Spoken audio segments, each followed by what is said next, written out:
Good morning, everybody. Welcome to Tower Gardening Made Easy. I'm Sherry, and I just want to give a very warm welcome to everybody. This is episode 8 of Let's Talk About It. I can't believe it's been 8 weeks since we started this journey, and I have only my community to thank. You guys are amazing, we just keep growing by leaps and bounds, and I'm so blessed. So I just want to say thank you to everyone this morning.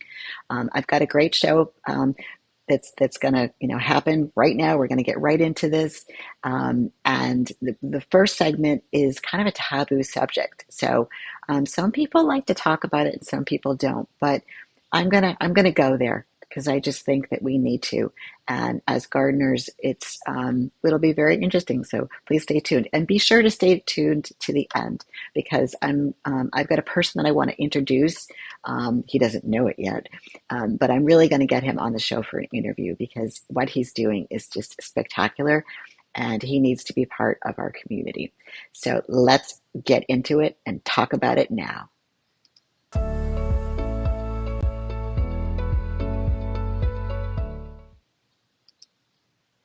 All right, welcome back. All right, so the taboo subject is talking about money, and you cannot put a price tag on your health. I came across this post, and it really made me sad because as gardeners, you started this journey, and whether you're a tower gardener, container gardener, or a soil-based gardener, it doesn't matter. You started the journey to grow food for you and your family.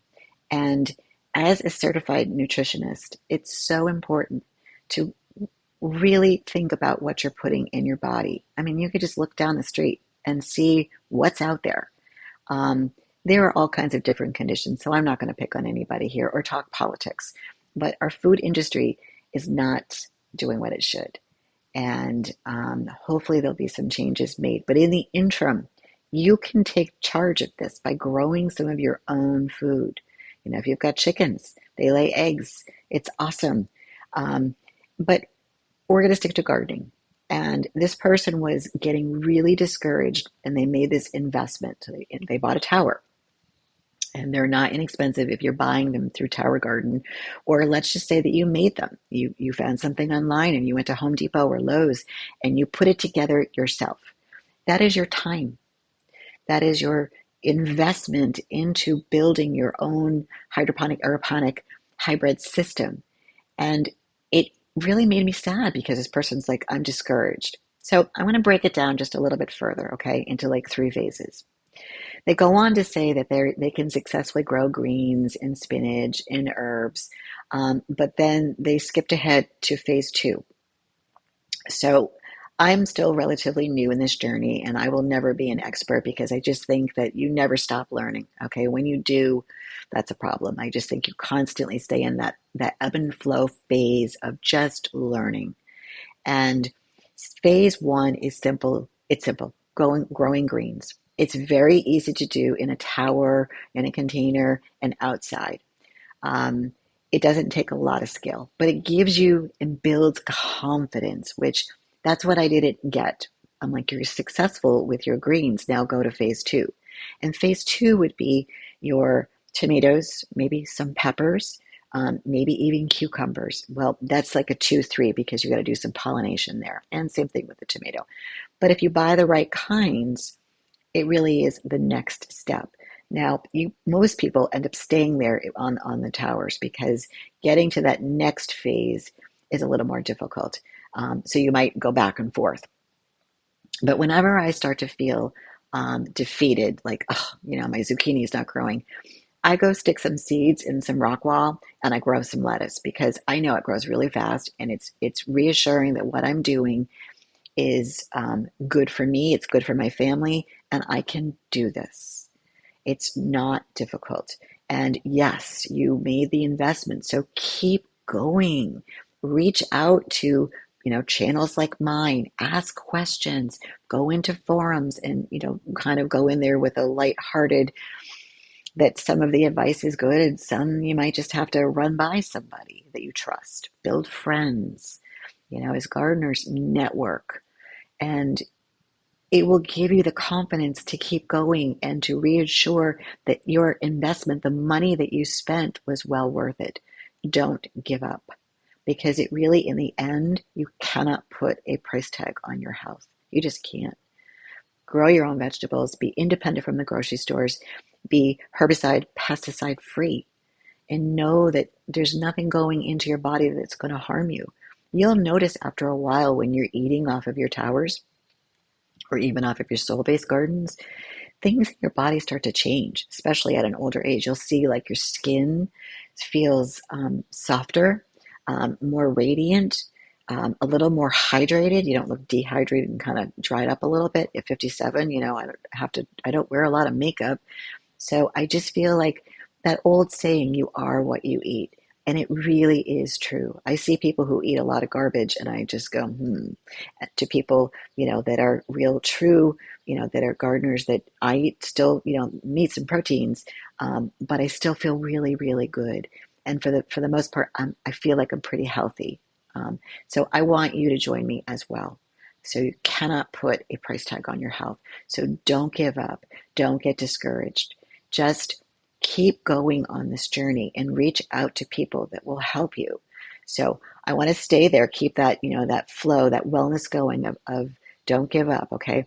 So we're going to go to the next segment, which it scared me the other day. And I was like, oh God, I got to take out a section and I'll explain that in 1 minute. Okay. So on the top of my cucumber tower, I grow celery, and it's been there since maybe mid-December, and it's pretty mature. So I went to see my mom yesterday. I don't know if she's listening, but I was like, I'm going to bring up some celery, and I'm actually going to I'm going to take out the whole net pot, because after looking at this, I got scared. I go, is the root system so developed that it's going to crack my tower? So I decided to get my little tool and I popped out that net pot and I just gently raised the roots vertically versus to me because I'm short. And sure enough, the root systems were, yeah, they were advanced, but they weren't like I was breaking them. They came out in one clump, and my tower is just fine. So I was like, oh, thank God. And I definitely brought up enough celery to feed an army yesterday. But I have some new stuff coming in my nursery, and it's not ready yet, but it'll probably be ready in a week or two to pop in there to replace that.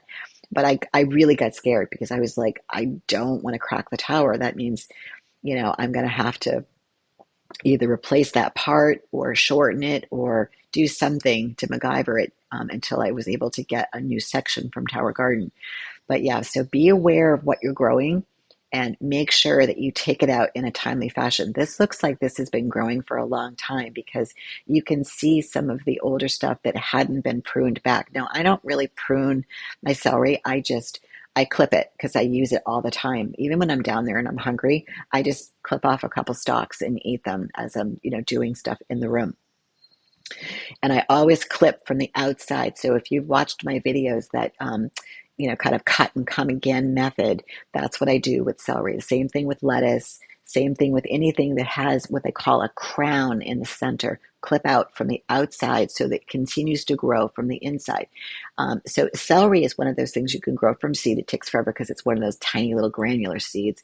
But you can take a grocery stock and peel back some of those outer layers after you use it, and the crown, if you just slice the bottom just a little bit to kind of give it that fresh cut and stick it right in your tower, believe it or not, that crown is going to start to grow, and over time you'll have new stalks. Now, will it taste as good as if you do it from seed? I've done both, and honestly, from seed is better. It just takes a little bit longer, but the flavor is amazing. The minute you break one stalk, the aroma of celery is just so powerful. So whatever you put it in, it just really brings in that flavor if you want it. Like I do kind of a non-mayonnaise egg salad that I cut the celery really fine, and I use mustard and I add the celery into the egg salad and I put that on a bed of greens like for lunch or even like as a side dish.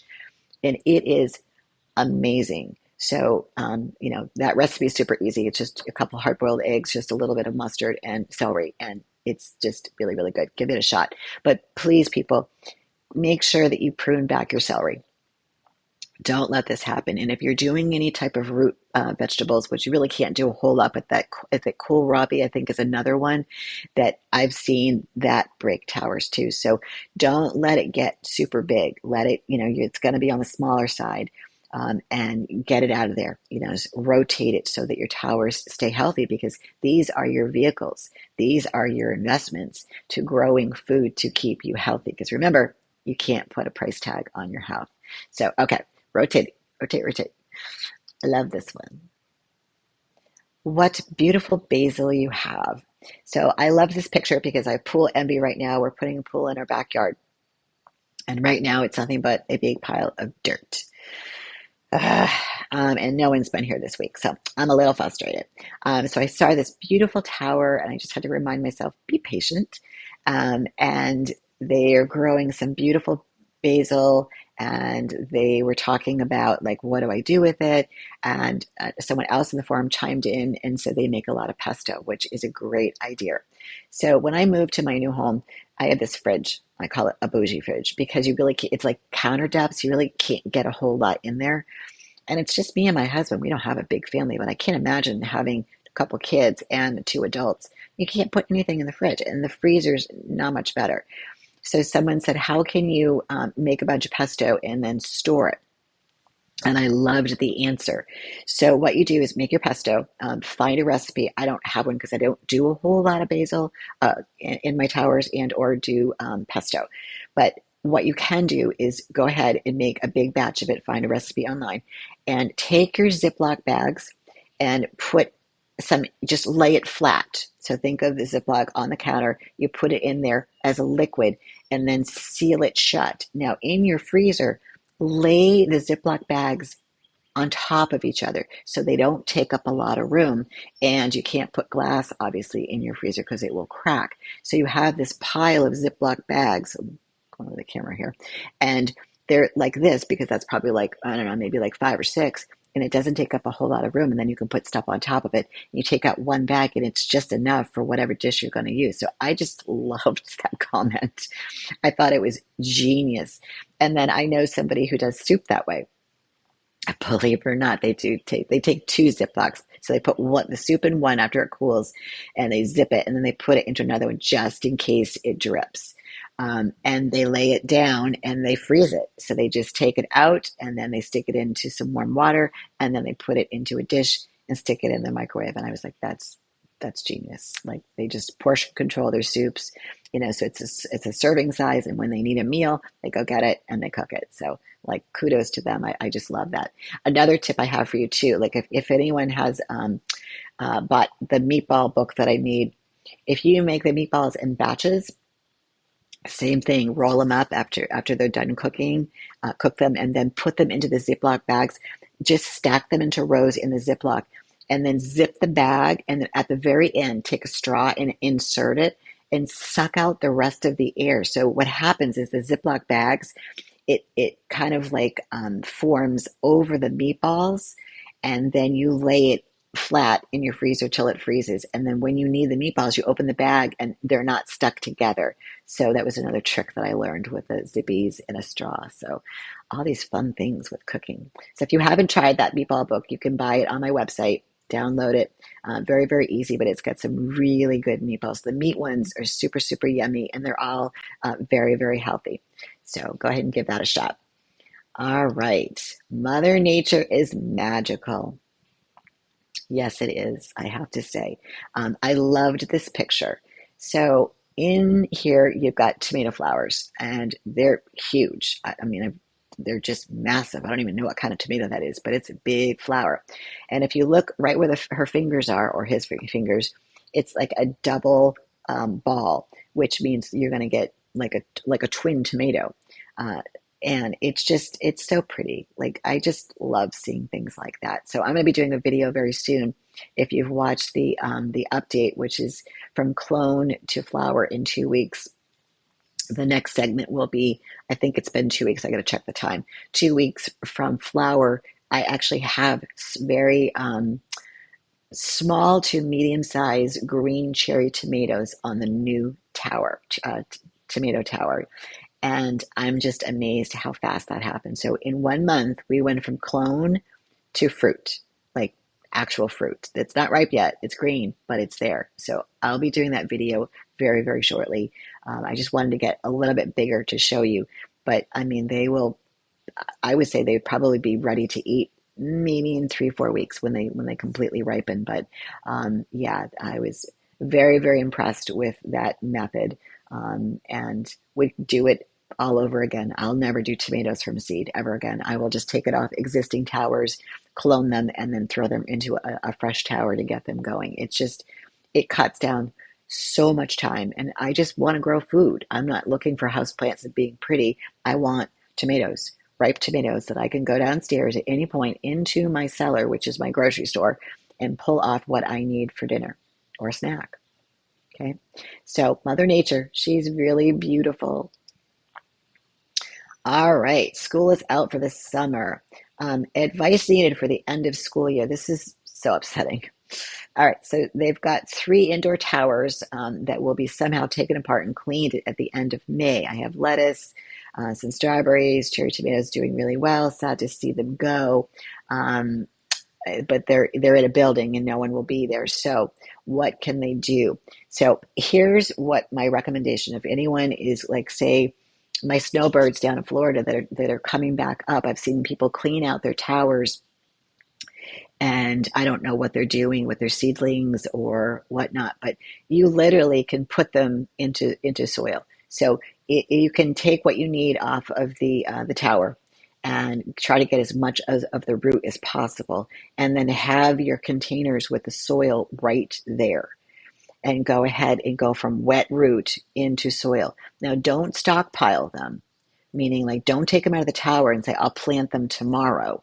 Don't do that. Put them right into soil because they're going from hydroponic, aeroponic, hybrid into soil. So you want to get those roots right in there and then soak that, that soil is the best that you can, and let them go ahead and grow into the soil and then transplant them outside. I don't think I would go, excuse me, from tower to outside. I think I would give them a vessel, which would be your new container, um, and then let them root a little bit and then transfer them to outside. That might be too much for them.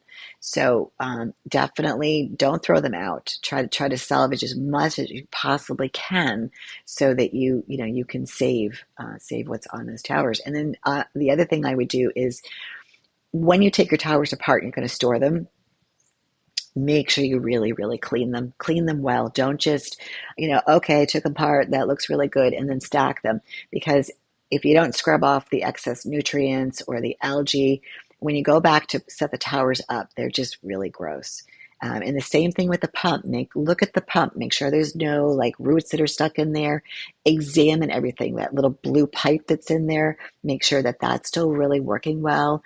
You can actually, if there's any water, I just did my first water transfer of cleaning out a tower last weekend where I took and undid the blue pipe that connects into the tower, and I connected it to that hose that you can buy at Tower Garden, that clear hose. It's kind of thick, and literally stuck it, believe it or not, stuck it into my toilet because it was the lowest point. And that pump plugged it into the wall versus the timer, and it sucked, it had to have been probably like maybe 17, 16 gallons of water in no time.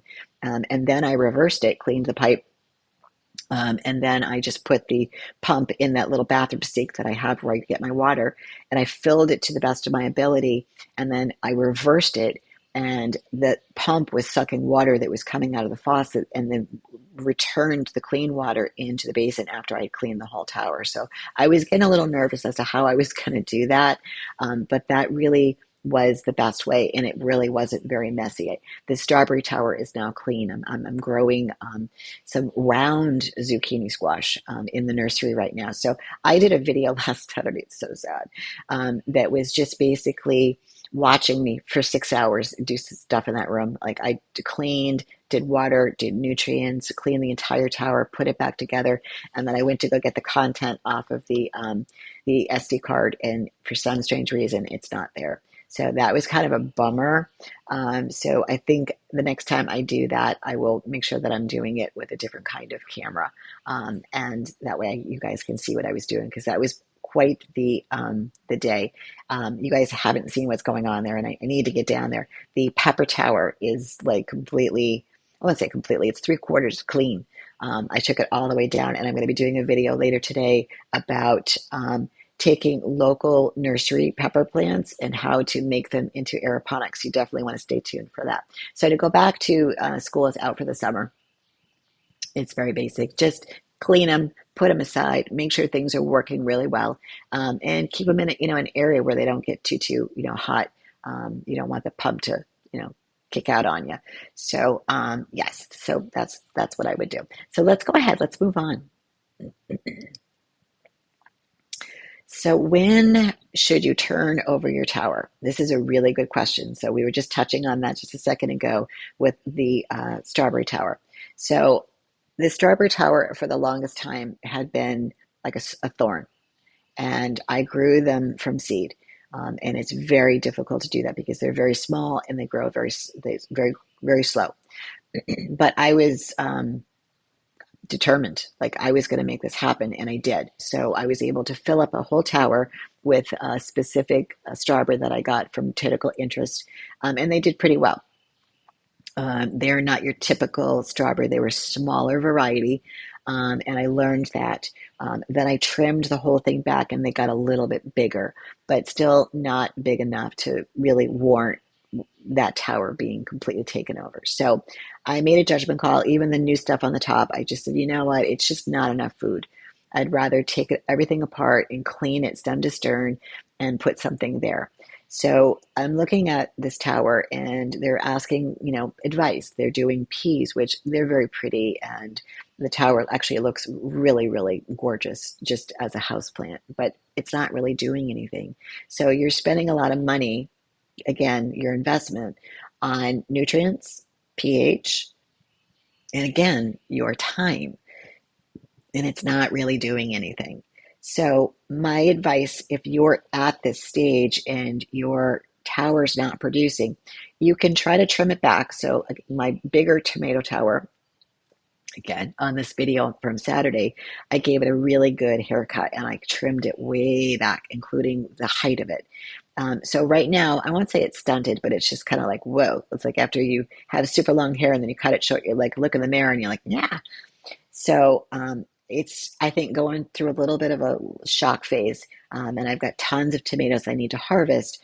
And I was really careful not to disturb that. But what I did was I created more airflow.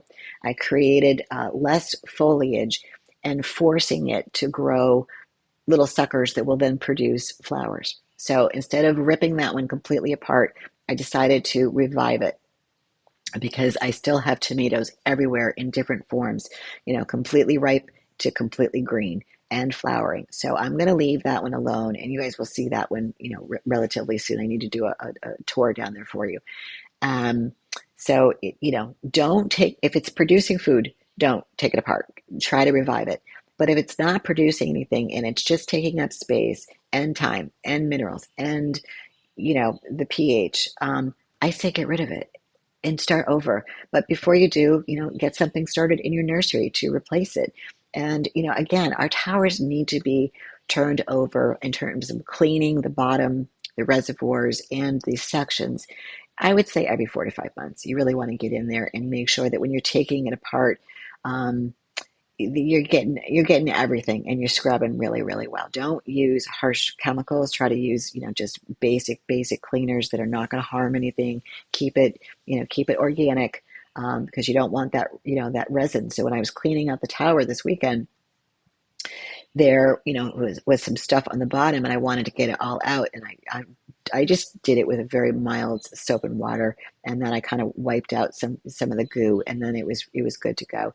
But the actual pieces, I put them upstairs, and I ran them through the dishwasher with just a sanitation and one tap, and they came out pretty well. I didn't use a citric acid technique that you can do. You can actually add that right into your dishwasher because I don't have it. But I think on the next tower that I need to take apart, I will try that because it'll just keep rinsing and I won't have any resin on the tower. And again, if you do it on a regular basis, say you do one tower a month, like I've got nine. So if I did that, as needed, then your towers won't have that extensive buildup that you will see from time to time. So yeah, your dishwasher is your friend with these, or a power washer outside if it's real warm where you are. So go ahead and turn it over when it stops producing food and get something in there that will grow and grow fast, that give you and your family something to eat. Because remember, this is your investment. All right, I love this one. Oh my God, got mushrooms. I saw this and I was like, "Yep, I got to get back on the mushroom train." So I took apart my mushroom tent just for a minute. I wanted to clean it out. I wanted to get any spores that were in there. I had a little bit of spore growth in there, and I got the flap flipped up. Everything's wiped out. All the water's drained. The fan is off. I just wanted to give it a rest. And I've got two fruiting blocks that are in my fridge. One's shiitake and one is chestnut, two of my favorites that I'm ready to throw in there. I just need to go ahead and do it. This girl, I was like, OMG, she's got 8 pounds. It looks like blue oysters.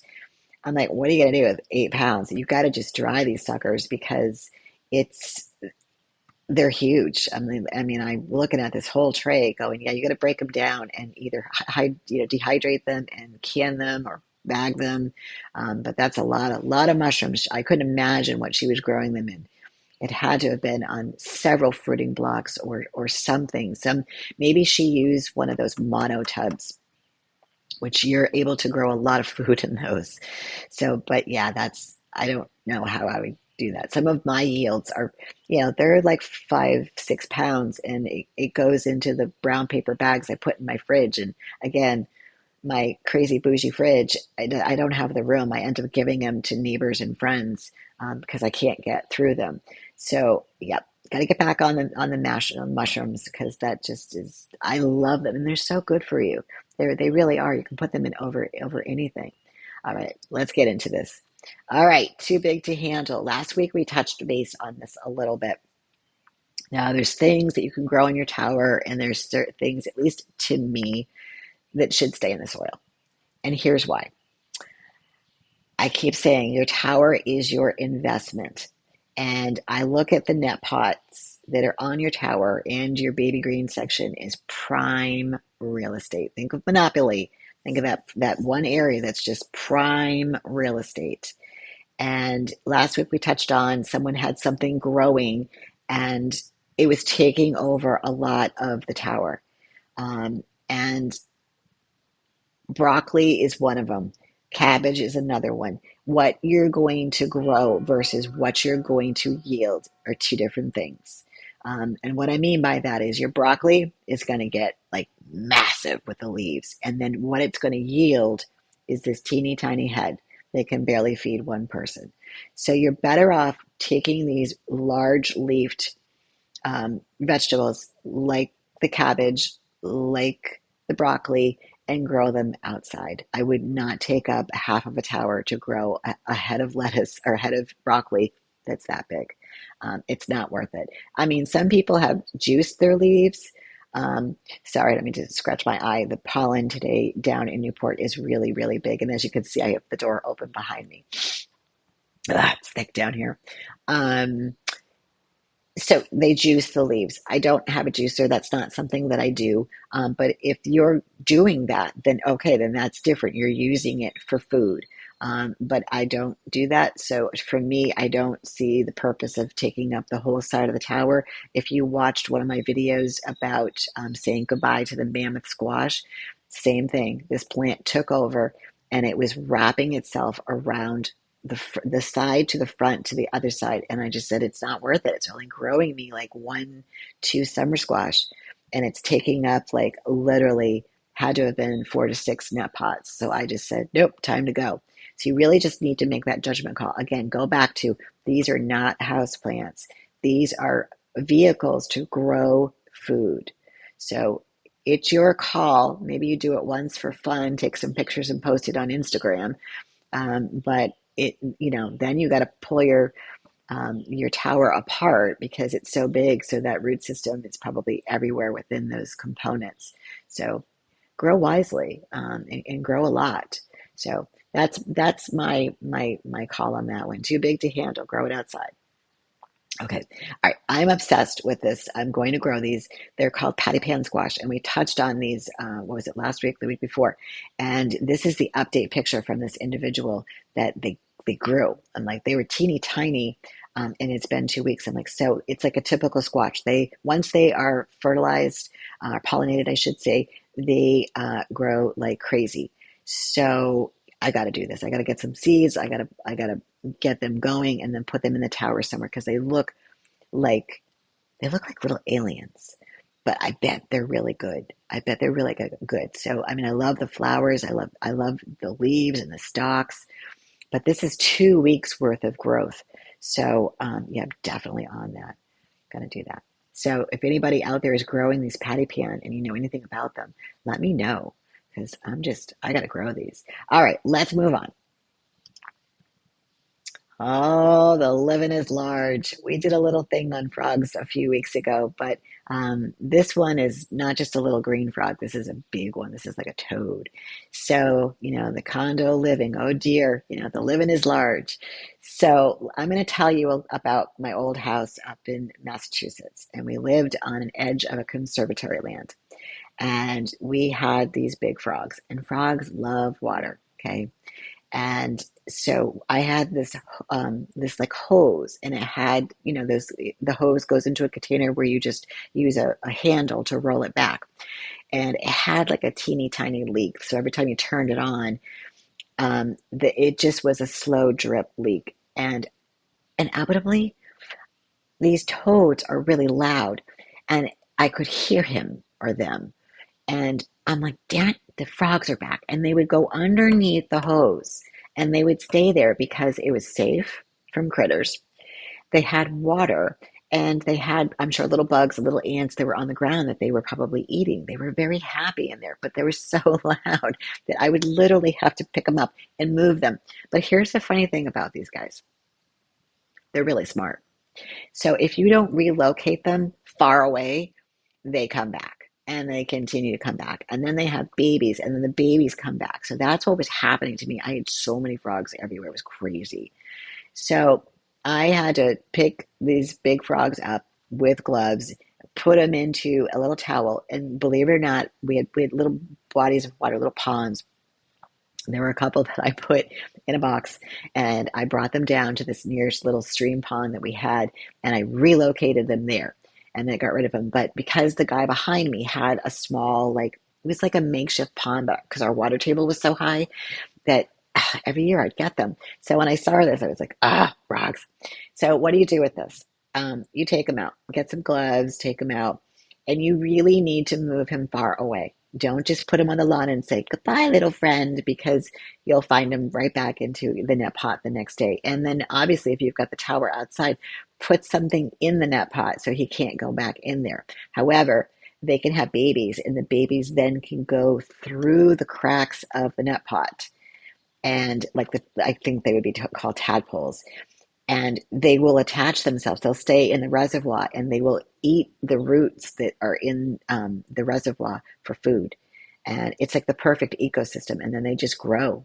They grow into little frogs, and then they live in the water basin. So if you caught my podcast a couple weeks ago, we talked about this, that they were very happy in there. They had food, they had water, they had shower, and it was warm, and it was safe from predators. So don't hurt them. Just find them a new home, and they'll be happy, and there'll be a nice little balance. But if you just put them on the yard and say bye bye, they will come back, especially these guys, because that's what happened to me. So just go ahead, find a new home down the street, maybe your friend or your neighbor's pool. Just saying. And they also will end up in your pool too. Open your pool filter. They love those. Not looking forward to that one. All right, let's move on. So this next segment, before I click on it, I'm really going to do my darndest to get a hold of this individual. So I'm not going to release any names yet. Just share what he has, and I really want him on my show. I want to do an interview with this person because he has done something that's just really magical. And this, if we could all do this, it would be great. I mean, I've got 9 towers, but I'm pretty impressed by this guy. It is a gentleman, by the way. 28 towers in your garage. I love it. Love it. I saw it and I was like, ah, wow, that's impressive. So basically, what he's saying here is to go from not knowing how to produce my own food to being able to produce food for my whole family and other people as well.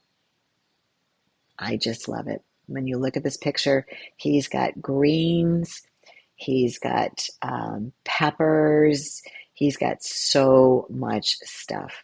And I bet you, don't quote me, I bet you he's an electrician. And you know why? Because he has, if you look in that left-hand picture, he has these grow lights that he put in above, in the garage. And those are his grow lights. So he's not using the wands that we use for the tower gardens. And I bet you they're a better strength. And the plants just love it. The other thing, too, if you look at the top left picture, it looks like there's a black pipe there. So usually with electricians, they've got plumber friends. And I don't know how he did this, but I definitely want to find out. He has a black pipe that looks like it's connecting some of those towers. So either he drilled a hole into the buckets and then they probably epoxied so the water can't get out. But I bet you he's got some type of system where it's pumping the water through all those basins that shower up and he's circulating it somewhere outside. Not outside, but somewhere in the garage, like a big bucket. But my question would be, if you're doing all greens, then your pH and your nutrient levels will be fine. But the minute you start introducing like peppers and tomatoes, their pH and their nutrients are a little different. That's why we got to get them on the show. Because, like, I got so many questions. Like, how did you do that? That's really, really impressive. Because if that's what he's doing, he's testing one bucket, like one huge barrel that's being constantly circulated through the towers, through that black pipe. Now, I don't know. You'll see deeper in a minute when I go to the next slide that there's some that are not connected. So maybe that was early on, and then he figured out a way to do it. I mean, this guy is like a mad scientist. He's so, so talented. And obviously, he must have help because you can't have 28 towers and not have other people helping you. Maybe he's got a community of people that are there. And these are the questions that we need to find out because I'm so impressed with this person. He's just, yeah. So I'm going to go to the next slide, which is the rest of the pictures. So right here on the right, you can see the picture that was in the last slide. But so you could see here this, and he's got the spider lights up here. You could see them in these two pictures right there. And it looks like he's got 1, 2, 3. So he's got 3, 6, 9, 12 that we can see right there. But he doesn't have them connected in this picture, but he has them connected in the other picture, the picture above it. So he's got to be circulating that water somehow. And his towers just look so healthy. So yeah, we need to get him on the show. And we need to get a really good interview and have him just spill the tea for us and how he did this. Because I don't see anything really bad on his towers. There's no yellowing, there's no browning. He is like a tower garden guru that he's doing this in his garage. I thought I was cool with my basement, but nope, I'm gonna give him the torch today because this is amazing. So we're gonna find out whether or not he'll come on. I have my ways to persuade him. So yeah, we're gonna do it. Picture perfect. So I want to throw this challenge out to you guys. If you have a tower, I don't care if it's inside or outside, that you're really proud of, please send me a picture. I would love to post it. I don't need to put your name up there. It can be completely anonymous. And we can just kind of go through what's on your tower. So you can send it to towergardeningmadeeasy@gmail.com or privately. Leave a comment below and we can connect that way too. But I loved this photo. This is great. This is awesome. It's a tower that's outside, and they've got some beautiful flowers. I don't know what they are, but I don't think that they're edible. But as you can see on the very bottom, I think those are cucumber leaves. I think above it looks like some type of a squash leaf.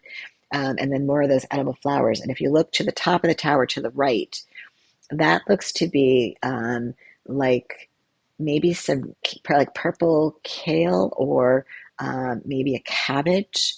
It's very big leaved and it's cut up roughly, so it could be kale. And then to the left of it, I don't know if I put this on my tower, but it is very, very pretty. It's mint, and it's very, very tall.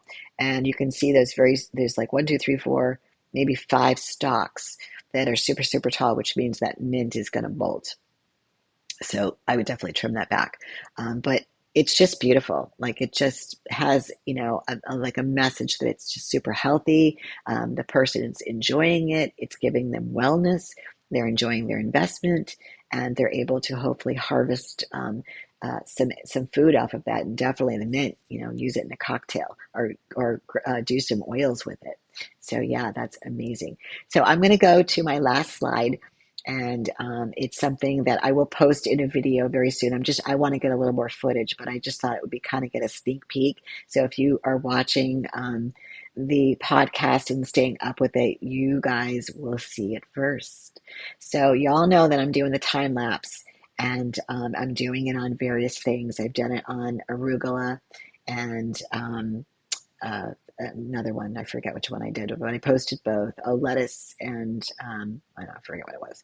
But inevitably, let's go ahead and watch this. It is so cool. It is on the beans, and the beans are doing so well. This is 1 week, and this is the Blue Lake bean from Botanical Interest. And it's doing amazing. I've got some green beans I'll be showing you guys very soon. Um, but it's just delightful. And you can see the squash over there to the right in the corner. I picked that the other day and ate it. But the beans, there's a few that are ready. I'm gonna actually probably pick them in a day or two.